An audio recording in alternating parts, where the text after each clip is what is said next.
الحمد لله نحمده ونستعينه ونستغفره ونعوذ بالله من شرور أنفسنا ومن سيئات أعمالنا من يهده الله فلا مضل له ومن يضلل فلا هادي له وأشهد أن لا إله إلا الله وحده لا شريك له وأشهد أن محمدا عبده ورسوله يا أيها الذين آمنوا اتقوا الله حق تقاته ولا تموتن إلا وأنتم مسلمون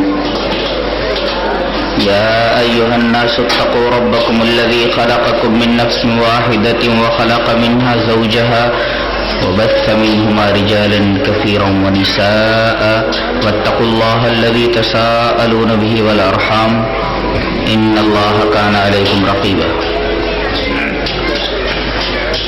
يا أيها الذين آمنوا اتقوا الله وقولوا قولا سديدا يصلح لكم أعمالكم ويغفر لكم ذنوبكم ومن يطع الله ورسوله فقد فاز فوزا عظيما أما بعد فإن خير الحديث كتاب الله وخير الهدي هدي محمد صلى الله عليه وسلم وشر الأمور محدثاتها وكل محدثة بدعة وكل بدعة ضلالة وكل ضلالة في النار أعوذ بالله من الشيطان الرجيم بسم الله الرحمن الرحيم ما آتاكم الرسول فخذوه وما نهاكم عنه فانتهوا حضرات علماء کرام، محترم بزرگوں، نوجوان بھائیوں، پیارے بچوں، پردہ نشین ماں اور بہنوں،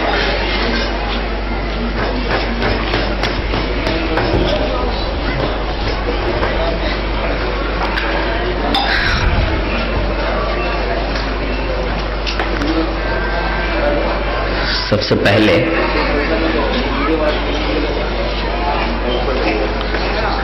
میں ایک حدیث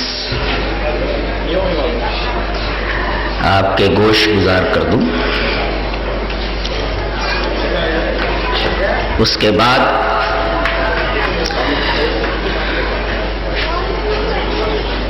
ہم بحث کو آگے بڑھائیں گے۔ حدیث اس طرح: وعن ابی ہریرہ رضی اللہ تعالی عنہ قال قال رسول اللہ صلی اللہ علیہ وسلم ان اللہ یرضى لکم ثلاثا ویکرہ لکم ثلاثا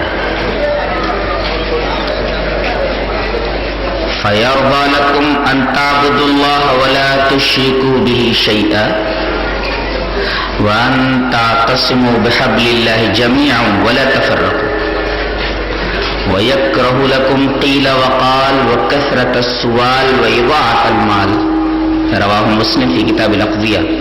حضرت امام مسلم اس حدیث پاک کو جہاں فیصلوں کا بیان ہے کتاب الاقضیہ کے اندر اس روایت کو لائے۔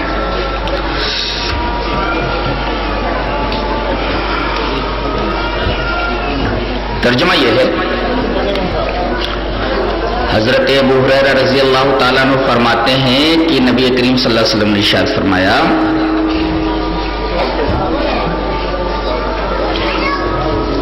کہ اللہ کو تین چیزیں بہت پسند ہیں۔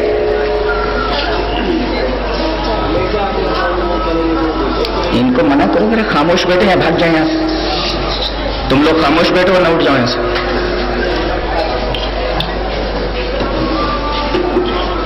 بندوں کی تین باتیں اللہ کو بہت پسند ہیں اور تین باتیں بہت ہی ناپسند ہیں۔ اب میں آپ سے ایک سوال کروں گا کہ اس حدیث پاک میں یہ کہا گیا ہے کہ تین چیزیں بندوں کی اللہ کو بہت پسند ہیں، بہت پسندیدہ ہیں، اور تین چیزیں بے حد ناپسند ہیں۔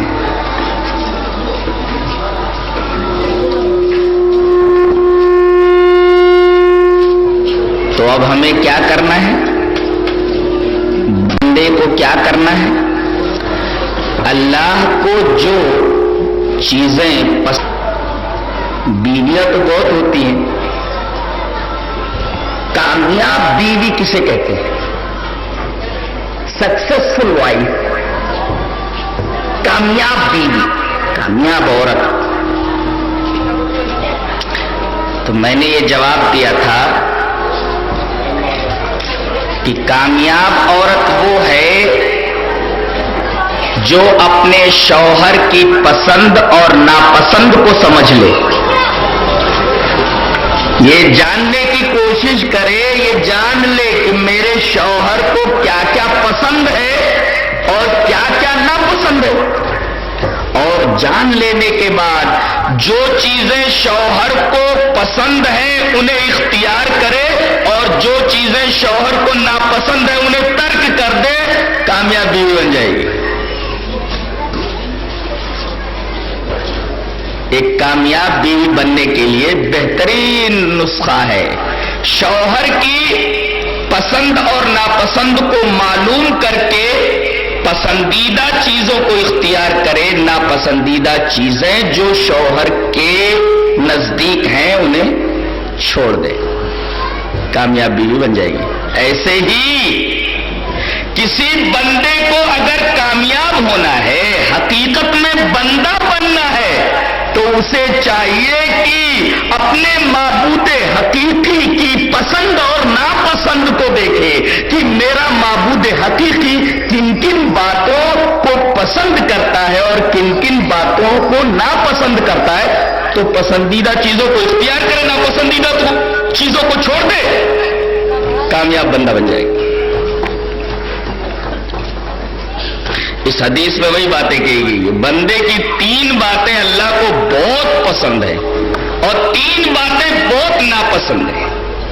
3 باتیں وہ کون سی ہیں جو اللہ کو بہت پسند ہے؟ پہلی چیز ان تعبدوا اللہ ولا تشرکوا بہ شیئا، اللہ ہی کی عبادت کرو، اللہ ہی کی پوجا کرو، اس کے ساتھ کسی کو شریک نہ کرو. یہ پہلی چیز ہوئی، اللہ ہی کی عبادت کرو، اس کے ساتھ کسی کو شریک نہ کرو. یہ پہلی چیز ہے جو اللہ کو بہت پسند ہے.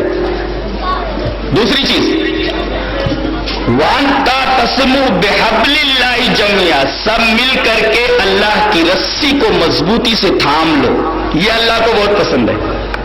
اور اللہ کی رسی سے مراد قرآن و حدیث.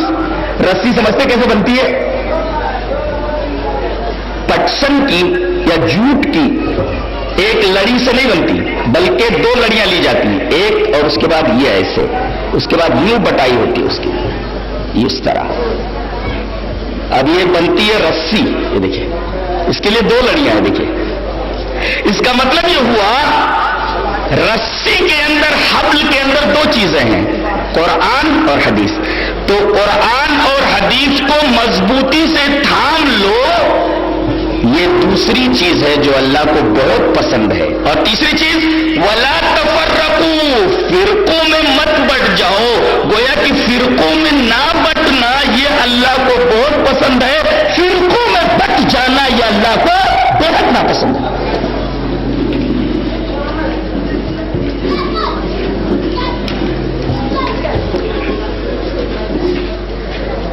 اتنی بات سمجھ میں آئی؟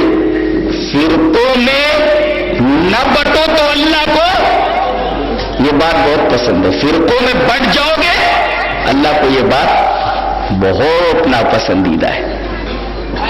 عجیب بات تو یہ ہے کہ اس حدیث پاک کے ہوتے ہوئے لوگوں نے ایک بات گڑھ کر لوگوں کے سامنے پیش کر دی، اختلاف امتی رحمت، میری امت کا اختلاف رحمت ہے.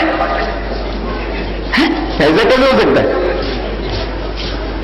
پہلے اختلاف کا مطلب سمجھ لیں. اختلاف کہتے کس کو؟ میں کہتا ہوں کہ یہ لاؤڈ اسپیکر ہے، دوسرا کہتا ہے یہ لاؤڈ اسپیکر نہیں ہے، بجلی کا کھمبا ہے. ایک ہی بات صحیح ہو سکتی ہے، یہ بجلی کا کھمبا بھی ہے اور یہ لاؤڈ اسپیکر بھی ہے، دونوں صحیح کیسے ہو سکتا ہے؟ اب ایک آدمی کہہ رہا ہے یہ لاؤڈ اسپیکر ہے، ایک آدمی کہہ رہا ہے بجلی کا کھمبا ہے، اختلاف ہو گیا. اب کسی تیسرے آدمی سے پوچھا جائے کہ بھئی یہ اصل میں ہے کیا. ایسے ہی اگر کسی معاملے میں اختلاف ہو جائے تو اختلاف ہو جانا فطری ہے، اختلاف ہو جاتا ہے، لیکن اب اختلاف ہونے کے بعد اختلاف کو باقی نہ رکھا جائے، اختلاف کو ختم کرنے کی کوشش کی جائے. لوگ کیا کرتے ہیں، یہاں تک تو مانتے ہیں کہ اختلاف فطری ہے، اہل حدیث بھی یہ کہتا ہے اختلاف فطری ہے، ہو جاتا ہے، لیکن اختلاف ہو جانے کے بعد اختلاف پر جمے رہنا یہ غلط ہے.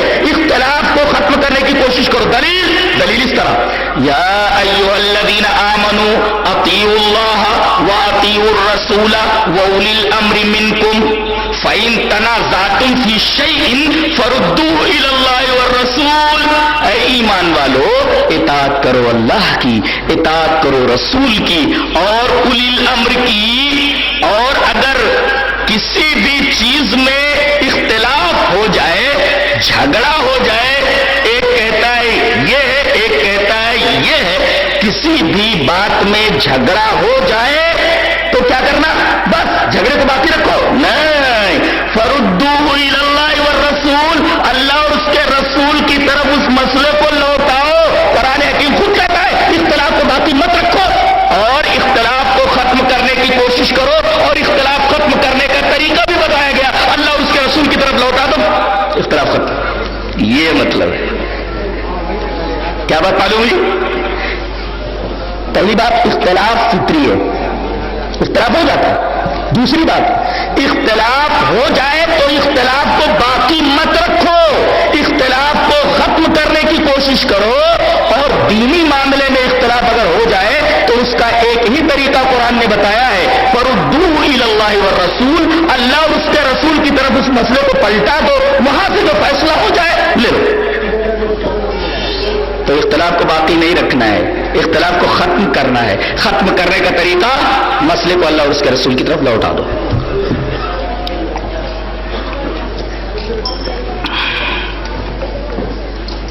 اب ظاہر ہے کہ جن لوگوں نے یہ جملہ گڑھا اختلاف امتی رحمت، یہ مسلم شریف کی اس حدیث سے بھی متصادم ہے، ٹکرا رہا ہے، اور سورہ نساء کی اس آیت سے بھی ٹکرا رہا ہے. اختلاف امتی رحمت، میری امت کا اختلاف رحمت ہے. اختلاف رحمت نہیں ہو سکتا. اسی وجہ سے مشہور محدث علامہ ابن حزم نے اس حدیث کے بارے میں فرمایا، باطل موضوع، یہ حدیث باطل ہے، موضوع ہے. کن کا تذکرہ ہے؟ علامہ ابن حزم کا. انہوں نے الاحکام کے اندر اس حدیث کے اوپر یہ بحث کی ہے، یہ حدیث باطل ہے، مکذوب ہے، جھوٹی ہے، باطل ہے. لہذا اس سے استدلال صحیح نہیں، اس لیے کہ یہ حدیث سے بھی ٹکرا رہی ہے اور آیت قرآنیہ سے بھی ٹکرا رہی ہے. ایسا کیسے ہو سکتا ہے؟ اختلاف تو زحمت ہے، عذاب ہے. دلیل ایک اور لے لیں. وعن النعمان بن بشیر رضی اللہ تعالی عنہ قال قال رسول اللہ صلی اللہ علیہ وسلم على هذه الاعواد او على هذا المنبر من لم يشكر القليل لم يشكر الكثير ومن لم يشكر الناس لم يشكر الله والتحدث بنعمة الله شكر وتركها كفر والجماعة رحمة والفرقة عذاب. رواه احمد في مسنده. حضرت امام احمد بن حنبل مسند احمد جو ان کے حدیث کی کتاب ہے اس میں یہ حدیث اسی طرح لایا. میں نے پوری حدیث پڑھ دی ہے. راوی حضرت نعمان بن بشیر ہیں. حضرت نعمان بن بشیر رضی اللہ تعالیٰ عنہ فرماتے ہیں کہ نبی کریم صلی اللہ علیہ وسلم نے منبر کی ان اسٹیپس پر، تو ممبر کے اسٹیپس ہوتے ہیں، تو ان اسٹیپس کے اوپر یا اس ممبر کے اوپر ایسا پتا علی هذه الاعواد او علی هذا المنبر، راوی کو شک ہے، اس ممبر کے اوپر یا اس ممبر کے اسٹیپس کے اوپر آپ نے کیا فرمایا؟ جو آدمی تھوڑی چیز کا شکریہ ادا نہیں کرتا وہ زیادہ چیزوں کا شکریہ نہیں ادا کرتا، اور جو لوگوں کا شکریہ ادا نہیں کرتا وہ اللہ کا شکریہ ادا نہیں کرتا. اور اللہ کی نعمتوں کو بیان کرنا یہ شکر گزاری ہے اللہ کی، اور اللہ کی نعمتوں کا بیان نہ کرنا چھوڑ دینا یہ کفران نعمت ہے۔ اور آخری ٹکڑا والجماعت رحمت والفرقت عذاب، اتحاد اتفاق جماعت یہ رحمت ہے، والفرقت عذاب تفرقہ بازی گروہوں میں بٹ جانا فرقہ فرقہ ہو جانا یہ عذاب ہے۔ حدیث پاک بتا رہی کہ اختلاف اور تفرقہ بازی عذاب ہے، اس کو رحمت کیسے کہا جا سکتا ہے؟ حدیث کہہ رہی ہے یہ عذاب ہے اور وہ ٹکڑا کہہ رہا ہے کہ رحمت ہے۔ عذاب اور رحمت یہ دونوں ایک ساتھ جمع ہو سکتے ہیں؟ ظاہر ہے اس حدیث پاک کی روشنی میں بھی وہ ٹکڑا جسے حدیث کہہ کر پیش کیا گیا تھا باطل ہے، اور علامہ ابن حزم کا تفسیر آپ کی جگہ بالکل درست ہے کہ یہ باطل و موضوع ہے۔ اس طریقے سے میں چاہتا ہوں کہ ایک اور حدیث پیش کر دوں، حدیث اس طرح وعن ابی الدرداء رضی اللہ تعالی عنہ قال قال رسول اللہ صلی اللہ علیہ وسلم الا اخبركم بافضل من درجة الصيام والصلاة والصدقة قالوا بلى يا رسول الله قال اصلاح ذات البین وفساد ذات البین الحالقہ رواه الترمذی فی کتاب الادب۔ حضرت امام ترمذی اس پوری حدیث کو ایسے کتاب الادب میں لائے، ترمذی کھولیے کتاب الادب میں حدیث مل جائے گی حضرت ابو درداء سے۔ حضرت ابو درداء رضی اللہ تعالی عنہ فرماتے کہ رسول اللہ صلی اللہ علیہ وسلم نے ارشاد فرمایا، یہ سنو میں تمہیں ایسی افضل چیز نہ بتا دوں جو نفلی نمازوں سے افضل، نفلی روزوں سے افضل، نفلی صدقات سے افضل۔ صحابہ کرام کو بڑی حیرت ہوئی کہ نمازوں سے زیادہ افضل، صدقات سے زیادہ افضل، روزوں سے زیادہ افضل کون سی چیز ہو سکتی ہے؟ کہا کہ ہاں اللہ کے رسول بیان فرمائیے کون سی چیز ان تمام اہم چیزوں سے زیادہ افضل ہے؟ آپ نے فرمایا اختلاف ہو جائے تو آپسی تعلقات جو کشیدہ ہو گئے ہیں ان کو بناؤ، جوڑو، اصلاح کرو، اس لیے کہ آپسی اختلاف یہ موڈ دینے والا ہے۔ موڈ دینے والا نبی کی حدیث اور بھی ہے، میں یہ نہیں کہتا کہ سر کو موڈ دینے والا بلکہ دین کا سر گنجا کر دینے والی چیز ہے۔ یہ حدیث پاک بتا رہے کہ اختلاف دین کے سر کو گنجا کر دیتا ہے۔ آدمی گنجا ہو جائے تو بدصورت دکھتا ہے، ایسے ہی اختلاف جب دین کا سر موڈ دیتا ہے، سر کا منڈن کر دیتا ہے، بال کاٹ دیتا ہے تو دین بدنما ہو جاتا ہے۔ حدیث بتا رہی ہے کہ آپسی اختلاف دین کے اوپر اثر انداز ہوتا ہے، دین بدنما ہو جاتا ہے، بد شکل ہو جاتا ہے۔ تو جو چیز دین کو بد شکل بنا دے، مس شیطن کر دے، وہ چیز رحمت کیسے ہو سکتی ہے؟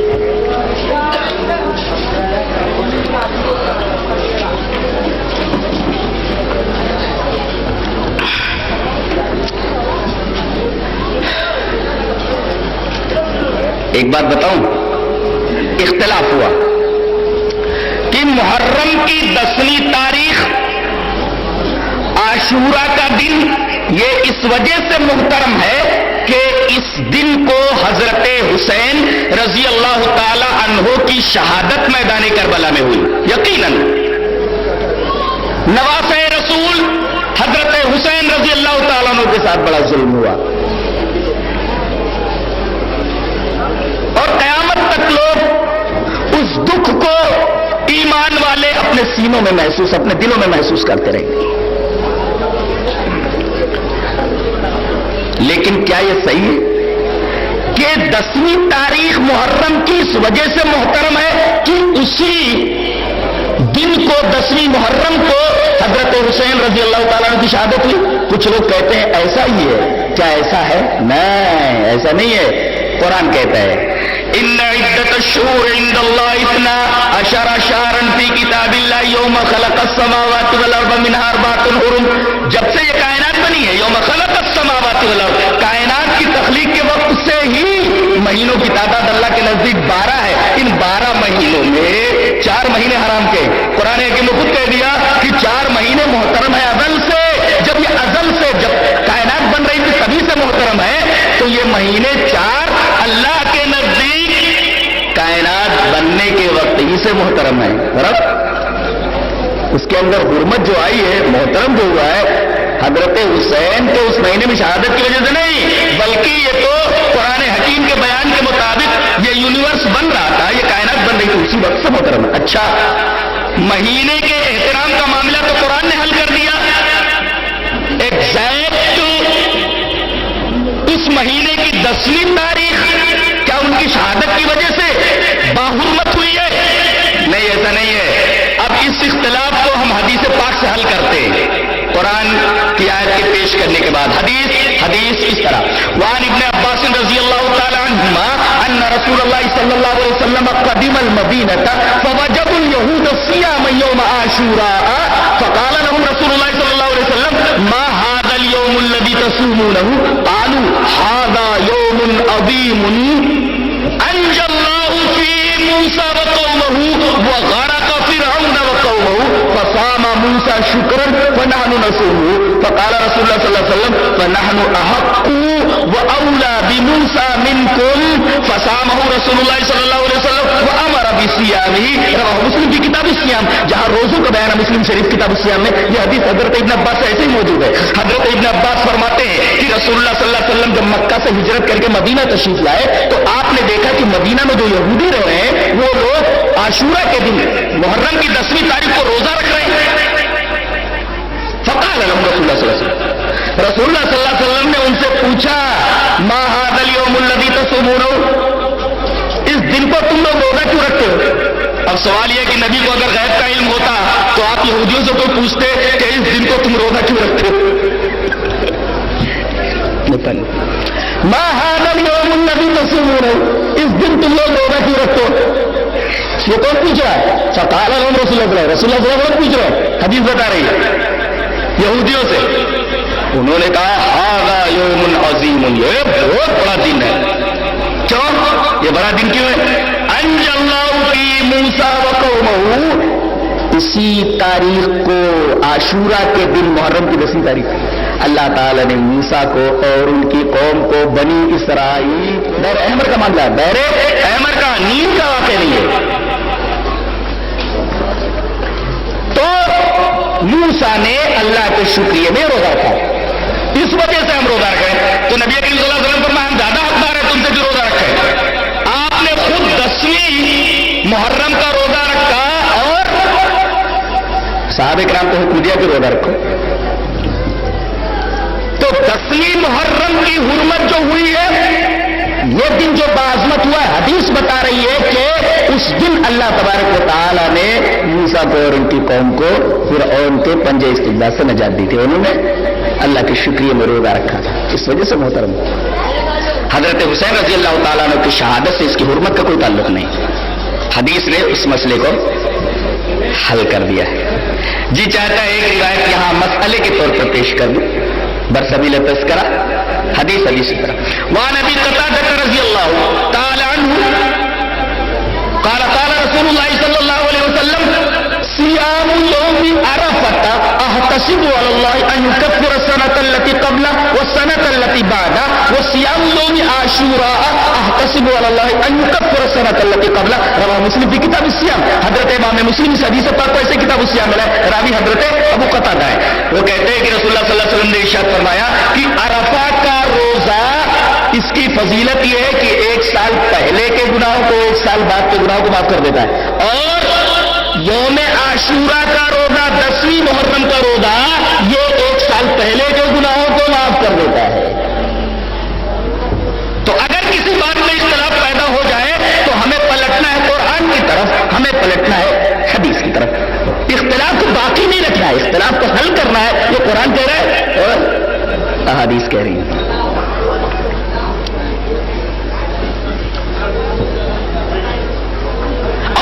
حدیث کا منہج یہ ہے، وہ صرف 2 چیزوں کو مانتے ہیں۔ غور سے سنیے،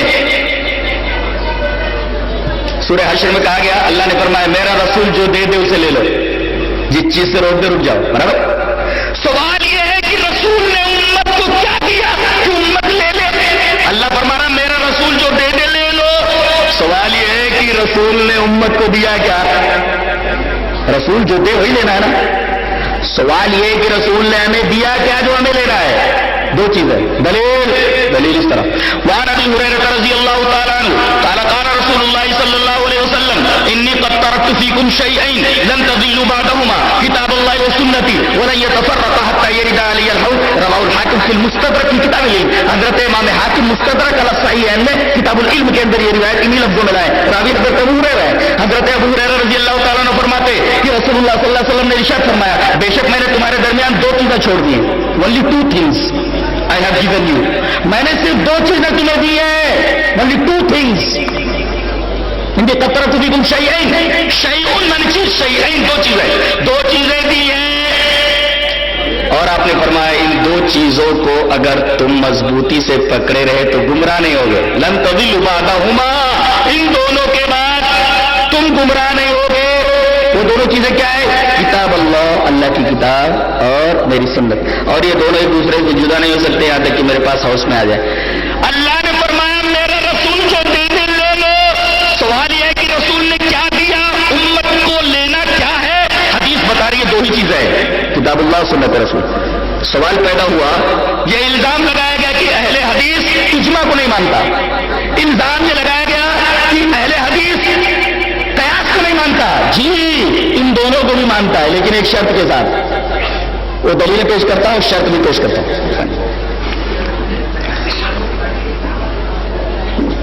اہل حدیث قیاس کو مانتا ہے. دلیل اس طرح وعن ابي هريره رضي الله تعالى عنه قال قال رسول الله صلى الله عليه وسلم اذا حكم الحاكم فاجتهد واصاب فله اجران ومن اجتهد فاخطا فله اجر واحد. رواه الترمذي في كتاب الاحكام. حضرت امام ترمذی حدیث تک سے کتاب الاحکام میں لائے. راوی حضرت ابو ہریرہ ہے. حضرت ابو ہریرہ رضی اللہ تعالیٰ عنہ فرماتے کہ رسول اللہ صلی اللہ علیہ وسلم نے ارشاد فرمایا جب کوئی فیصلہ کرنے والا فیصلہ کرے، جب کوئی قیاس کرنے والا قیاس کرے اور قیاس درست ہو جائے، فیصلہ درست ہو جائے تو اسے دو اجر ملنے والا ہے. کوئی قیاس کرے، قیاس صحیح ہو جائے تو دو اجر. اور اگر قیاس کرے وَإِذَا حَكَمَ فَأَخْطَأَ، اگر فیصلہ کرتا اور غلطی کرتا ہے فَلَهُ أَجْرٌ وَاحِدٌ، تب بھی اسے ایک اجر ملنے ہی والا ہے. لہذا اماموں کے بارے میں اہل حدیث کا عقیدہ یہ ہے کہ اماموں نے حدیثوں کو نہ پانے کے بعد جب قیاس کیا، قیاس صحیح ہو گیا تو دو اجر، قیاس غلط ہو گیا تب بھی ایک اجر ملنے ہی والا ہے. یہ اماموں کے بارے میں اہل حدیثوں کا عقیدہ ہے. تو اعتراض کر سکتا ہے اس لیے کہ یہ بات حدیث کی روشنی میں اہل حدیث نے مانی ہے. لیکن ایک شرط کے ساتھ، قیاس اگر غلط ہو گیا ہے تو مفتی کو قیاس سے رجوع کرنا چاہیے. اور کوئی چھوٹا بھی بتا دے کہ مفتی صاحب آپ کا قیاس غلط ہے، آپ کا فتویٰ غلط ہے، تو مفتی صاحب کو دلیل کی روشنی میں فتوے کو دیکھ کر کے رجوع کر لینا چاہیے. قرآن حکیم میں دلیل موجود ہے. بہت پیاری دلیل دے رہا ہوں، آج اس جلسے سے لے کر کے جاؤ. پہلے آیت پڑھتا ہوں.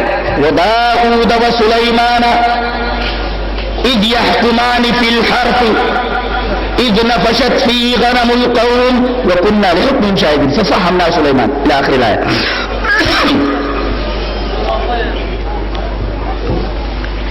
اس آیت کریمہ میں جو سورہ انبیاء کی ہے ایک واقعہ بیان کیا گیا ہے. ایک مدعی اور ایک مدعا علیہ دونوں حضرت داؤد علیہ السلام کی بارگاہ میں آئے. ایک نے کہا، مدعی نے، حضرت میں لٹ گیا. کہا کہ کیا بات ہے؟ کہا کہ میں بال بچوں والا آدمی، کثیر العیال، کھیتی باڑی کرنے والا کسان ہوں. میری کھڑی کھیتی تھی، یہ آدمی بکریوں والا ہے، اس کی بکریاں میری کھڑی کھیتی میں داخل ہو کر کے پوری کھیتی کی ایسی تیزی کر گئی، پوری کھیتی چڑھ چک گئی. حضرت میں برباد ہو گیا. فیصلہ کیجئے. حضرت داؤد علیہ السلام نے فیصلہ کیا کیا؟ اے بکری والے، ساری بکریاں اس کھیتی والے کو دے دے. کھیتی والا خوش، بکریاں لے کر جا رہا ہے اور یہ بیچارہ بکری والا ایک ننگا ہو گیا، یہی نہیں اس کے پاس. دونوں جب باہر نکلے تو حضرت سلیمان علیہ السلام جو حضرت داؤد کے بیٹے، انہوں نے پوچھا مقدمہ کیا تھا؟ کہا کہ یہ تھا. کہا کہ ابا نے فیصلہ کیا کیا؟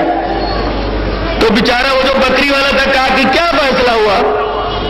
آپ کے والد صاحب نے فیصلہ کیا ہے کہ میں پوری بکریاں، اپنی ساری بکریاں اس کھیتی والے کو دے دوں. انہوں نے دے دیا. کہا کہ جا کر ابا سے کہو فیصلہ غلط ہے، یہ قیاس صحیح نہیں ہے، فیصلہ صحیح نہیں ہے۔ حضرت داؤد کو معلوم ہوا، کہا کہ مدعی اور مدعا نے دونوں کو پھر میرے دربار میں حاضر کرو اور میرے بچے سلیمان کو بھی میرے پاس لاؤ۔ حضرت سلیمان آئے، کہا کہ میرے بچے تو نے کہا میرا فیصلہ غلط ہے؟ کہا کہ جی ابا حضور آپ کا فیصلہ بالکل غلط ہے۔ کہا کہ تو صحیح فیصلہ کر دے۔ کہا کہ صحیح فیصلہ عدل کے مطابق فیصلہ اس طرح ہوگا کہ ابھی بکریاں کھیتی والے کو دے دی جائے تاکہ یہ بکریوں کو دودھ سے اپنے بال بچوں کی پرورش کرے، اور کھیتی یہ بکری والے کو دے دی جائے تاکہ اس کے اندر گڑائی جتائی کر کے پھر سے بیج ڈالے اور کھیتی کو اس حالت میں لائے جس حالت میں کھیتی تھی اور بکریاں داخل ہو کر کے چر چپ گئی تھی، اس حالت میں جب کھیتی آ جائے تو کھیتی والے کو دے دی جائے اور بکریاں بکری والے کو۔ یہ فیصلہ ہے۔ حضرت داؤد نے کہا میرے بچے یہی فیصلہ صحیح ہے، میں اپنے فیصلے سے رجوع کرتا ہوں۔ قرآن حکیم بیان کرتا ہے کہ نبی سے فیصلہ غلط ہو سکتا ہے اور ایک چھوٹا ان کے فیصلے پر نقد کر سکتا ہے۔ داؤد نبی اگر اپنے فیصلے سے رجوع کر سکتے ہیں اسے غلطی ہو سکتی ہے، تو کیا ہمارا مفتی غلطی نہیں کر سکتا؟ اور غلطی کرنے کے بعد کوئی ٹوکے تو کیا اپنے مسئلے سے رجوع نہیں کر سکتا؟ قرآن حکیم ہمیں یہ تعلیم دیتا ہے کہ مسئلے سے رجوع کر، او مفتی مسئلے سے رجوع کر لے۔ قرآن حکیم کا فیصلہ ہے، یہ کسی فٹ پاتھ کی کتاب کی دلیل نہیں ہے، یہ قرآن حکیم سورہ انبیاء کا واقعہ ہے جس کو کوئی چیلنج نہیں کر سکتا۔ کہتے ہیں بڑے لوگ غلطی کر سکتے ہیں کیا؟ بڑے لوگ غلطی کر سکتے ہیں، پیروں سے غلطی ہو سکتی ہے، اکابرین سے غلطی ہو سکتی ہے۔ جی ہاں، نبی نے فیصلہ غلط کیا۔ سلیمان علیہ السلام نے کہا کہ ابا آپ کا فیصلہ غلط ہے، آپ اپنے فیصلے سے رجوع کیا، اور نبی نے اپنے فیصلے سے رجوع کیا۔ کہ مفتی صاحب کو بدر جاؤ نا، اپنے فیصلے سے رجوع کر لینا چاہیے۔ یہ نہیں کہا کہ دونوں صحیح ہے، دونوں صحیح نہیں ہوتا، اختلاف ہوا، اختلاف کو ختم کیا گیا دلیل کی روشنی میں۔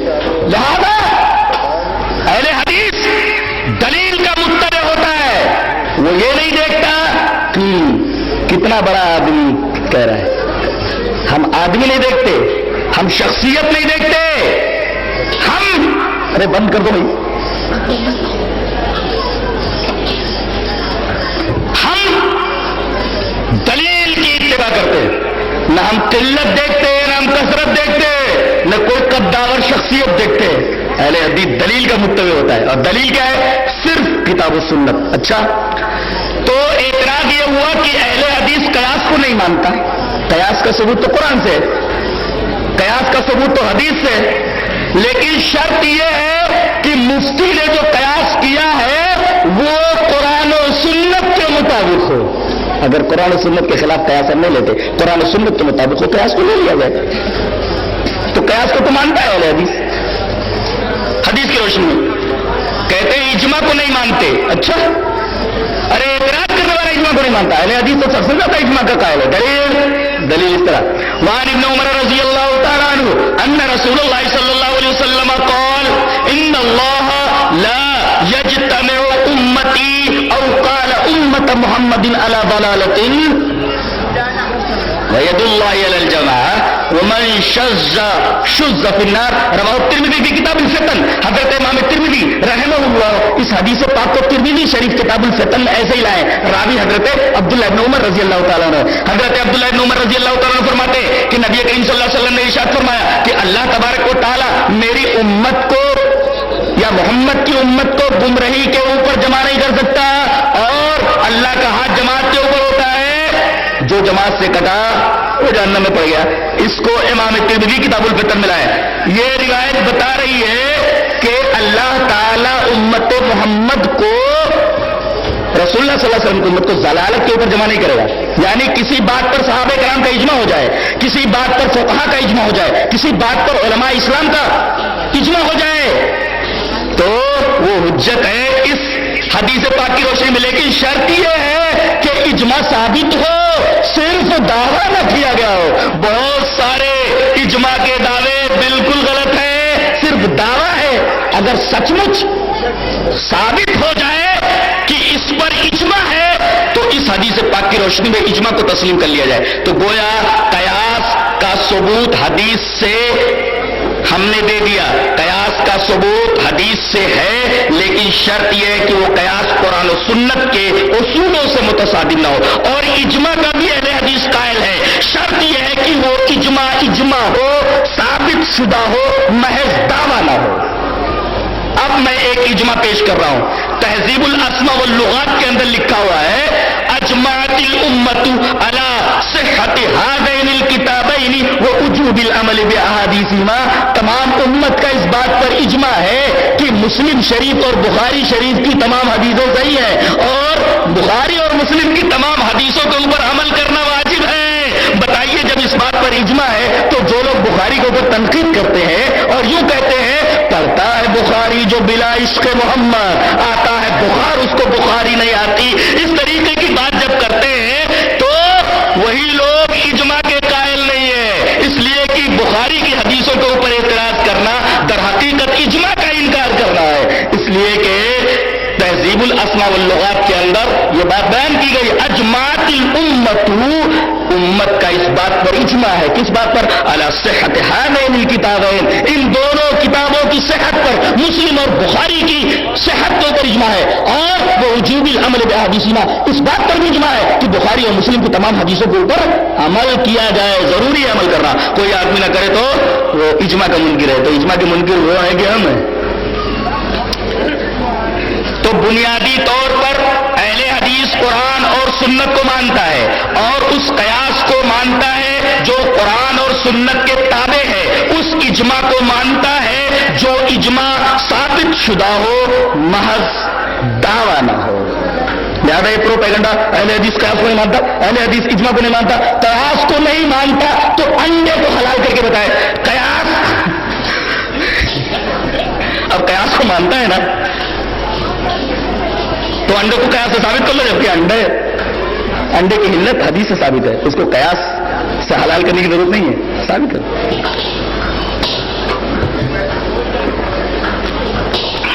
یہ تو اہل حدیث کا منہج ہوا حدیثوں کے بارے میں، قرآن کے بارے میں، اختلاف کے حل کے بارے میں اور اجماع کے بارے میں اور قیاس کے بارے میں. کہتے ہیں کہ یہ گستاخ صحابہ ہیں. آئیے اہل حدیث کا منہج بتاؤ صحابہ کرام کے بارے میں. حدیث اس طرح وعن ابی ہریرہ رضی اللہ تعالی عنہ قال قال رسول اللہ صلی اللہ علیہ وسلم لا تسبوا اصحابی لا تسبوا اصحابی فوالذی نفسی بیدی لو ان احدکم انفق مثل احد ذهبا ما ادرک مد احدهم ولا نصیبا. رواہ مسلم فی کتاب الفضائل. حضرت امام مسلم اس پوری حدیث کو مسلم شریف کتاب الفضائل میں جا فضیلتوں کو بیان ہے، وہاں یہ حدیث موجود ہے. راوی حضرت ابو ہریرہ ہے. حضرت ابو ہریرہ رضی اللہ تعالیٰ عنہ فرماتے کہ نبی کریم صلی اللہ علیہ وسلم نے ارشاد فرمایا میرے صحابہ کو برا بھلا مت کہو، میرے صحابہ کو برا بھلا مت کہو، ان کو تنقید کی خراج پر مت چڑھاؤ. صحابہ کرام کے اوپر تنقید نہیں ہو سکتی. دنیا کے تمام انسانوں پر تنقید ہوگی، صحابی کے اوپر تنقید نہیں ہوگی. اس حدیث کی روشنی میں لا تسبوا اصحابی، میرے صحابہ کرام کو برا بھلا مت کہو، ان کے اوپر تنقید مت کرو. لا تسبوا اصحابی، میرے صحابہ کو برا بھلا مت کہو. جاننا چاہتے ہو تو میرے صحابی کیسے ہیں؟ فوالذی نفسی بیدی، قسم ہے اس ذات کی جس کے ہاتھ میں میری جان ہے، لو ان احدکم انفق مثل احد ذهبا، وہ آدمی جو صحابی نہیں ہے اگر احد پہاڑ کے برابر سونا خرچ کر دے، صحابی نہیں ہو، احد پہاڑ کے برابر بھی سونا خرچ کر دے تو میرے صحابی کے خرچ کیے ہوئے آدھے سیر جو کے برابر بھی نہیں ہے. کیا بات ہے، یہ مقام ہے.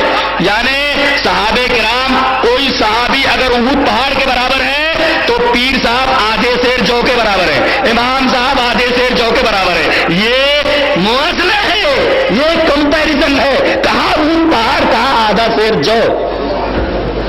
تو کسی پیر کو، کسی امام کو نبی کے مقابلے میں کھڑا کیا جا سکتا ہے؟ ارے نبی کے ادنا غلاموں صحابہ کرام کے مقابلے میں کسی کو کھڑا نہیں کیا جا سکتا، چاہے وہ کتنا بڑا پیر ہو، چاہے کتنا بڑا امام بھی کیوں نہ ہو. یہ اہل حدیث کا منہج ہے صحابہ کرام کے بارے میں. سب کے اوپر تنقید ہوگی مگر صحابہ کرام کے اوپر تنقید نہیں ہوگی، اس لیے کہ ہمارے نبی نے منع کیا ہے کہ کسی صحابی کے اوپر تنقید کی جائے. اللہ اکبر، یہ صحابہ کرام کی عظمت ہے. اور ایک بات بتاؤں، اہل حدیث صحابہ کرام کو کیا سمجھتا ہے؟ صحابہ کرام کو اہل حدیث مانتا ہے کہ یہ معصوم تو نہیں ہے مگر محفوظ ہے. محفوظ ہیں اور ان کا مقام جاننا چاہتے ہو؟ یہ وہ مقدس جماعت ہے، صحابہ کرام وہ مقدس جماعت ہے، وہ مقدس گروہ ہے جو نبی اور امت کے درمیان ایک لنک ہے، ایک مقدس رشتہ ہے. یہ لنک ہٹ جائے، یہ واسطہ ہٹ جائے تو قرآن ہم تک نہیں پہنچ سکتا، نہ ہم تک حدیث پہنچ سکتی ہے. یہ اتنا مقدس واسطہ ہے، اتنا مقدس گروہ ہے کہ اگر یہ لنک ٹوٹ جائے تو ہم براہ راست نبی تک نہیں پہنچ سکتے. اس لیے کہ حدیث ہم کہاں سے لیتے ہیں؟ راویوں سے چلتے ہوئے صحابی تک پہنچتے، پھر صحابی بتاتا ہے کہ ایسا ہوا، نبی نے ایسا کیا. جیسے سند اس طرح لاتے امام بخاری اکثر یروی المزنی عن الشافعی عن مالک عن نافع عن ابن عمر عن نبی صلی اللہ علیہ وسلم. کیا شاندار لنک ہے. دیکھو امام بخاری فرما رہے کہ مزنی روایت کرتے ہیں اپنے استاد امام شافعی سے، امام شافعی روایت کرتے ہیں اپنے استاد امام مالک سے، امام مالک روایت کرتے ہیں اپنے استاد امام نافع سے، اور امام نافع روایت کرتے ہیں اپنے استاد مشہور صحابی حضرت عبداللہ بن عمر. کیا شاندار لنک ہے. یہ وہ فن ہے کہ مستشرقین یورپ بھی اس بات کے قائل ہے کہ ایک فن ایسا مسلمانوں کے پاس ہے کہ دنیا میں کسی قوم کے پاس نہیں ہے، وہ ہے فن اسماء الرجال. کیا لنک ہے. دیکھیے ہر راوی اپنے استاد سے روایت کر رہا ہے. امام مزنی کے استاد امام شافعی بہت بڑا امام ہے، یروی المزنی عن الشافعی. حضرت امام مزنی روایت کرتے ہیں اپنے استاد امام شافعی سے، امام شافعی کو استاد امام مالک، امام شافعی روایت کرتے ہیں اپنے استاد امام مالک سے، امام مالک اپنے استاد امام نافع سے روایت کرتے ہیں، امام نافع روایت کرتے ہیں مشہور صحابی حضرت عبداللہ بن عمر سے. اب دیکھیے مزنی کی تحقیق ہوگی، ان پر تنقید کی جائے گی. یہ کون ہے؟ تنقید کی خراب پر چڑھایا جائے گا. امام شافعی کے اوپر تنقید ہوگی، خراب پر چڑھایا جائے گا. یہ کیسے ہیں؟ امام مالک کو تنقید کی کسوٹی پر کس کر دیکھا جائے گا کیسے ہیں. امام نافع کو تنقید کی کسوٹی پر کس کر دیکھا جائے گا کیسے ہے. لیکن اگلا جو سلسلہ ہے، اگلی جو کڑی ہے، حضرت عبداللہ بن عمر کو نبی نے فرمایا میرے کسی صحابی کو تنقید کی خراب پر نہیں چڑھایا جا سکتا. لا تسبوا اصحابی، لا تسبوا اصحابی. میرے تمام صحابہ عدول ہیں، ان میں سے کسی کے اوپر تنقید نہیں کی جا سکتی. تو معصوم تو نہیں مگر محفوظ تو ہے. یہ ابھی بتائیے. یہ ہے صحابہ کرام کی عظمت، صحابہ کرام کا مقام، صحابہ کرام کا احترام اہل حدیثوں کے دلوں میں. اہل حدیث کا منہج بڑے غور سے سن لیں، ایک دم سانس روک کر سن لیجئے، نہیں تو اگر یہ چیز مس ہو گئی تو پوری تقریر مس ہو جائے گی.